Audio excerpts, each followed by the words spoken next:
Hi everyone! Today I'm going to show you something unusual. We're going to talk about the cool new Skibidi Toilet Multiverse. I will show you why it can be much more interesting than the original series in the future. I promise you, you'll be amazed at what you'll see today. Also, I will briefly tell you the meaning and plot of this series, and then analyze and show you the secrets and Easter eggs of the first 2 episodes. Get your tea and snacks ready. Watch this video till the end. You'll definitely enjoy it. Let's go! So I present to you the Multiverse of Skibidi Toilets by Dom Studio. The main difference between this series and the original one is that there is a new race. Here, in addition to cameramen, speakermen, and TV men, we have Clockmen. And that's very cool because it's a clock. That means we'll see a lot of different abilities related to time travel, time dilation, time acceleration, and more. All of this could be much more interesting than the usual Skibidi battles that many are already tired of. The new series has already 7 episodes out, and the 8th episode will be released very soon. I think it's time to tell you what's been going on in this cartoon universe, and I'm sure you'll enjoy it. The beginning of episode 1 is sort of a continuation of episode 59. The Titans have liberated London from the Skibidi toilets. All the speakermen showed up again and saw their Titan cured. But instead of a happy ending, the Alliance is attacked by an army of ISOTOILETs. They attack the speakermen, and Titan decides to avenge his brothers. This is when we see a completely new technology. Titan Cameraman thought it was just a laser and covered his core with his hands. But it turns out to be a paralyzing beam, and Titan becomes trapped. In doing so, we see a new version of the parasite that has a drill. This parasite doesn't just attach itself to the agent's neck, it drills a hole in him and lives in his body. This is where it all begins. The Titan Cameraman becomes infected, and the Alliance can't resist the new weapon of the toilet Skibidi. That's when a new race appears, the Clockmen. They show us a trick with stopping time, and that is incredible. This series is very young, but already from the first episodes, it surprises us with amazing abilities and interesting plot twists. Remember the first episodes of Skibidi Toilet? I think that in time, this cartoon universe will become much more interesting than the original Skibidi series. Already in the second episode, we see the base of Clockmen. We are immediately introduced to the personality of the new characters.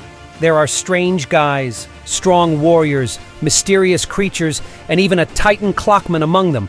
In the earliest episodes, we see cool new abilities, new Skibidi toilets, and incredible battles. Here we even see a sad scene where Titan Clockman sacrifices himself to save the Titan Cameraman. This is where we see the TV men helping the Alliance, the speakermen teaching the Clockmen how to dance, all the agents interacting with each other. Through this, we can understand their personalities better. Yes, this series is very young, but it already has a lot of secrets as well. I am sure that with each new episode, the quality will improve and the plot will be more and more mysterious. Which means, as we like, there will be a lot of cool theories, analysis, and Easter eggs. Okay, I think you're as interested in this multiverse as I am. That means it's time to analyze the very first episode and find all the hidden details. As I said, the action takes place on the same map as in the 59th episode of the original Skibidi Toilets. Also, here we see the half-destroyed Big Ben, which was in episode 58. It turns out it's the same place. After Titan Cameraman was infected, he was still trying to fight back. He broke off a piece of the core defense and tried to destroy himself to prevent the parasite from taking control. But that plan didn't work, and the Skibidi got their hands on the Alliance's strongest weapon. The agents began to retreat. This is where Speakerman stands and is afraid of the big toilet. Notice this thing on the cistern of one of Skibidi's toilets. It looks a lot like a core defense for the Titans.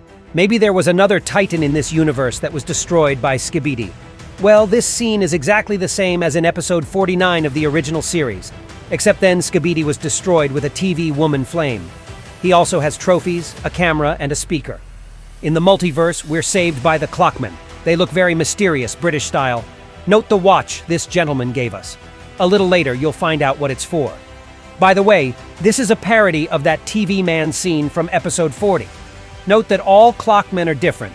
This makes them much more interesting than regular cameramen. Each one has their own abilities and features. This one looks like a bouncer, has a big hammer, and looks very strong. What these guys can do is still unclear, but just like in all the Alliance races, there's a big Clockman here. And his ability really surprised me. This guy stopped time without stopping the other Clockmen. The hand on his watch turned 20 seconds forward and started counting down. That means that the rest of the Clockmen had exactly 20 seconds to deal with the Skibidi toilets. You see that speakerman right there trying to escape from the Skibidi mutant? After putting the watch on his arm, he started moving too. Now we know that the mystical watch is needed to resist the abilities of the Clockmen. Like I said, anything involving time control always looks very epic and interesting. These things here look a lot like birds, but I think it's the Clockman's vehicle. Here we see Speakerman climbing up a pole. It's a parody of the agents from episode 58. By the way, this is the same poor guy who was huddled in fear earlier. When the big Clockman came to the rescue, he'd already climbed the pole.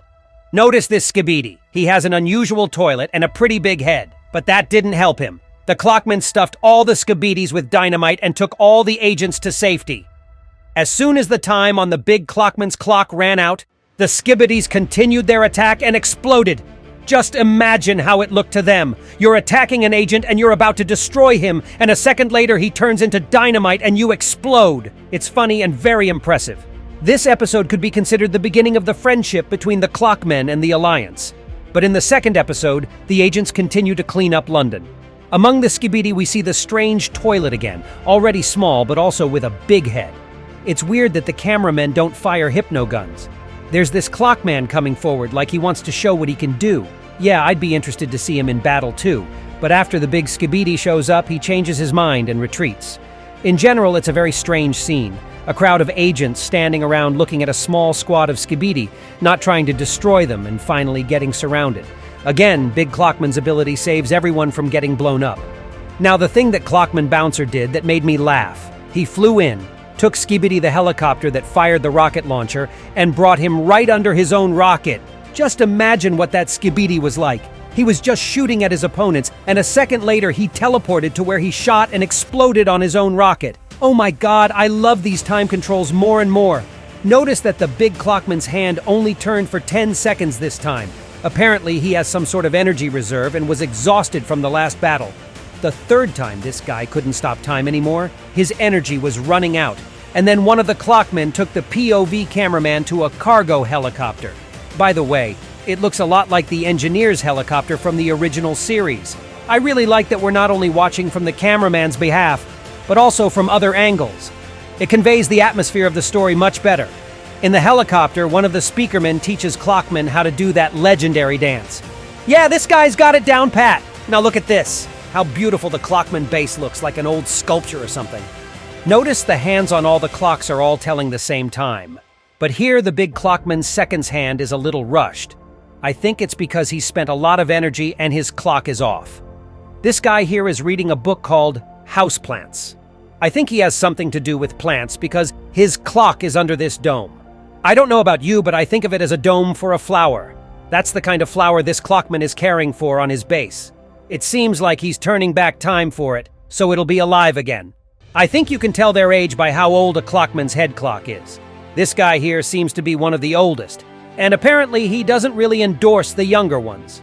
Notice the watch on this Clockman's arm. I think they're also needed for some kind of ability we'll find out about later. And on the screen we see a message transmitted in Morse code. By the way, I've managed to decode this message. It says that the Clockmen really need a Titan. I think they need him to fight off the infected cameraman Titan and free him from the parasite. Since this old computer says future on it, it was a reference to the new character, the Titan. By the way, Titan Clockman really appeared in the new episodes, but I will analyze them in the next videos. At the end of the episode, one of the Clockmen noticed that their base was surrounded by Skibidi toilets. It's cool that there are a lot of mutants from the original series. Here's Skibidi Skull from episode 55, for example. Here's this guy attacking Cinema Man, and then actually running a fake G-Man. Oh wait, there's two of them! And here's Skibidi the Circular Saw who almost destroyed Plungerman. Anyway, if you enjoyed this multiverse, write in the comments so I can continue to analyze the next episodes. Of course, I won't forget about Dafuk's Skibidi Toilets. We still have a lot of old episodes that have secrets to show you. Hopefully Dafuk will continue to release new episodes. But I can definitely say that I will continue to make new interesting videos for you, so subscribe to the channel so you don't miss it. Also, I invite you to my Instagram and Discord server. You might also like these videos. Don't forget to like and comment. And that was me, ISOTOILET. See ya.